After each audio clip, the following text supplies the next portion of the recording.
What's going on? It's your boy SB. All right, so you read the caption right. We are going to talk about 5 things Uncle Jeff need to get together with the delivery side.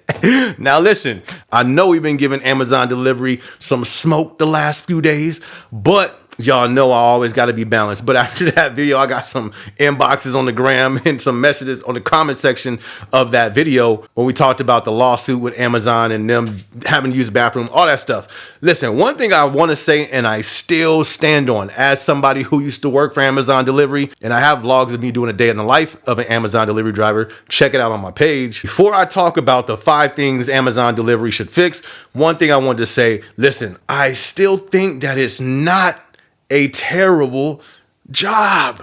Can it be terrible at times? Yes. But overall, it's not. Unless it is. I know it sounds confusing, but what I mean is, listen, the job can be good. Like I said, the first 2 months, you want a nursery route, cake. But I'm not gonna lie and act like there's not some rough routes in those DSPs. But you get paid, you get your check, easy entry, all those things. I'm all about people who are working for their money. No shame in that. If you need a job, work the job until you find something else. Now, anyways, let's get to these 5 things that I think Amazon delivery needs to change. And listen, we're going to do an Amazon warehouse top 5 things they need to change too. Matter of fact, we might do that one tomorrow or the next day, within the next 2 videos. So be sure you got your thoughts ready on that because I'm going to need your comments for that too. All right, so my top 5 things, these are in no specific order. These are just things that went off of my head that really stuck out that I think they really need to get fixed. The first one, you've heard me rant about this before. And the reason why I did is because it is a big issue in my opinion. Working at night. That doesn't make sense to me because if you work in Amazon, shout out to all the Amazonians out there. If you don't work there, one of Amazon's biggest slogan is safety first. Safety first, but then we allow people to drive at night.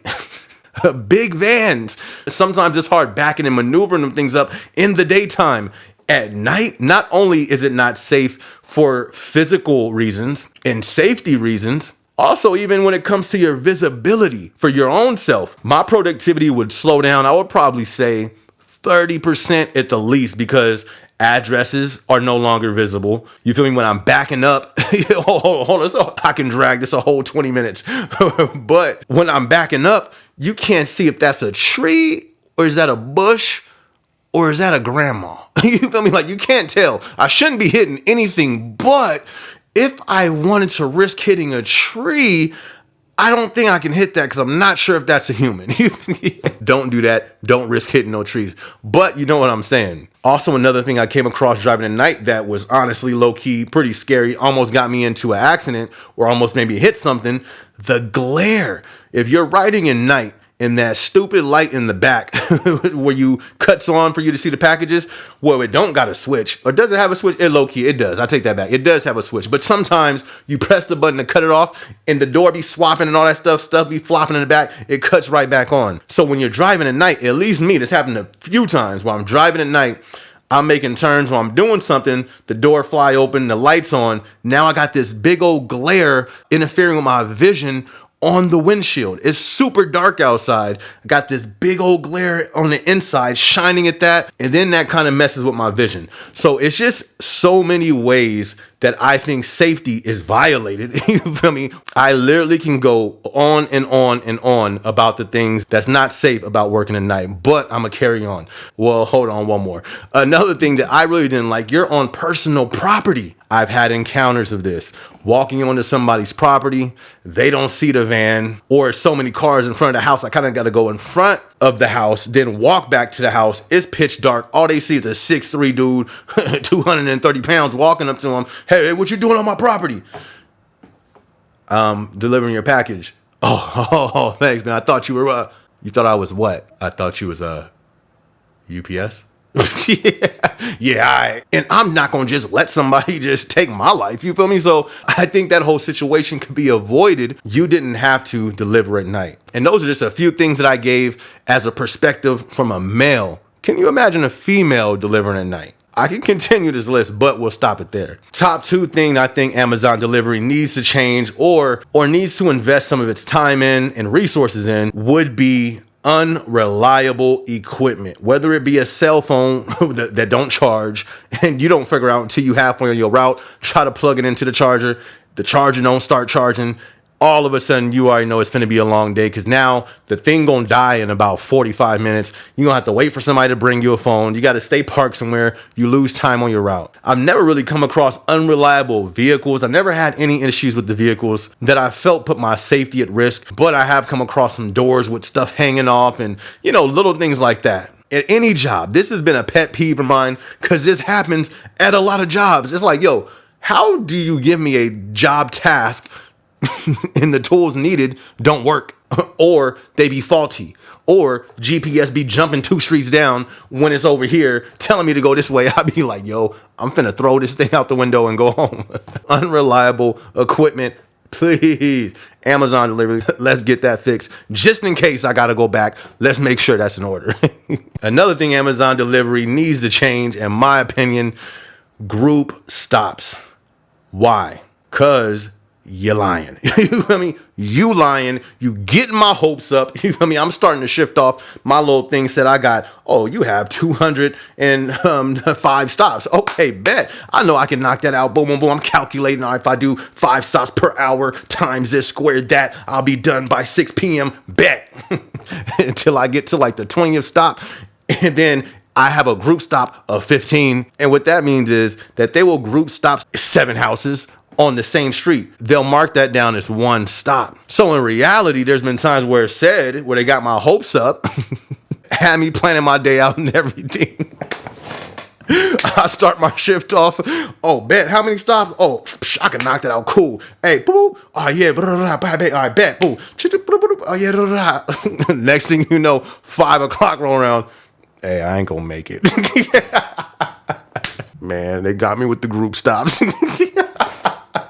I know Uncle Jeff was watching them cameras just laughing. Honestly, I think the only reason group stops was created was to have a high number of stops without it being so noticeable and without it being any type of backlash. That's just my opinion, though. I'm not a representative of the company. I'm not a spokesman of the company, but it only makes sense. Why else would that be created? If there's some technical part to it that I'm missing, for sure, bet. But I know what it did to me. I know what it did to my emotions.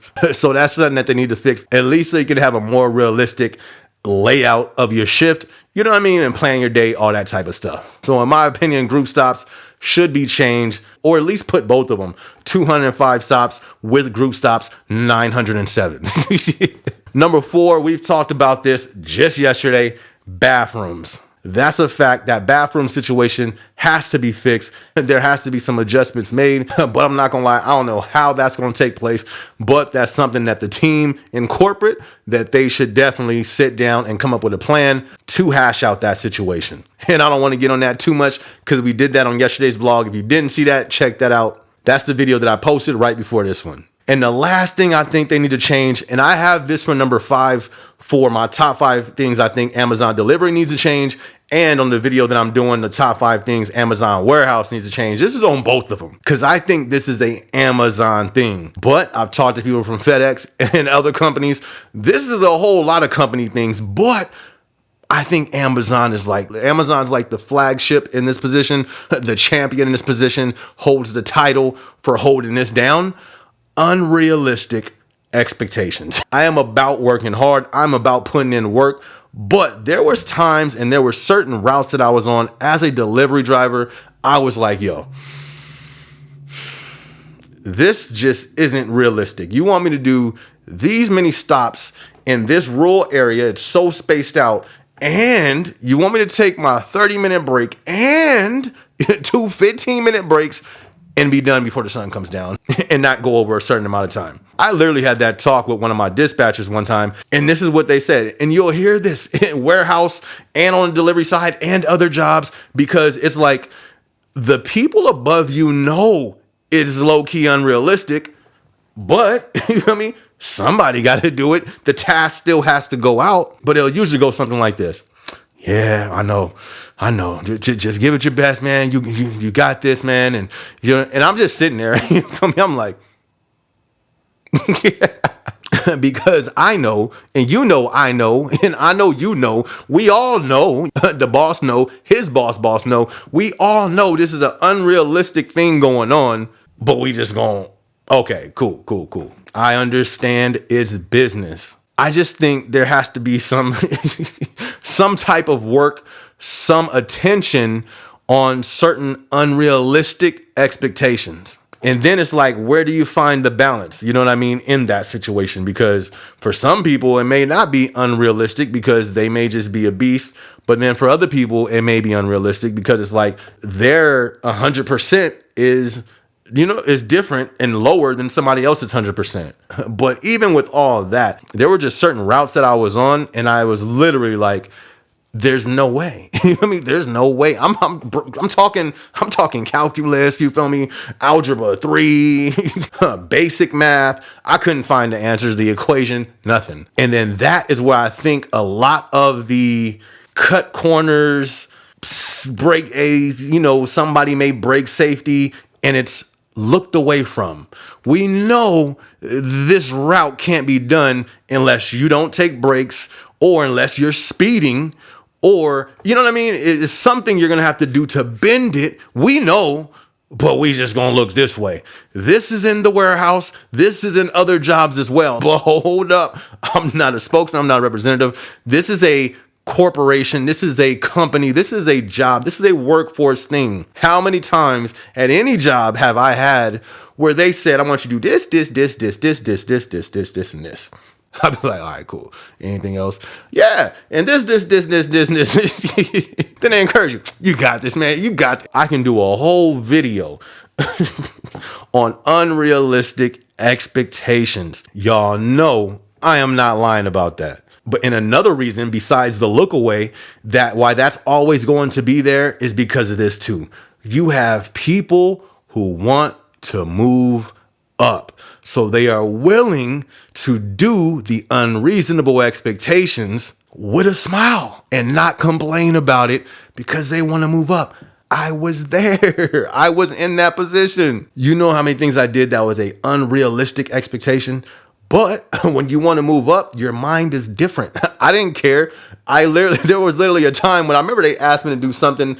I had to like move all the pallets from like the second floor to the third floor and then move these over there and this and that. And then we had like an hour left in the shift. This was back when I was like an ambassador in the warehouse. I was like, bet.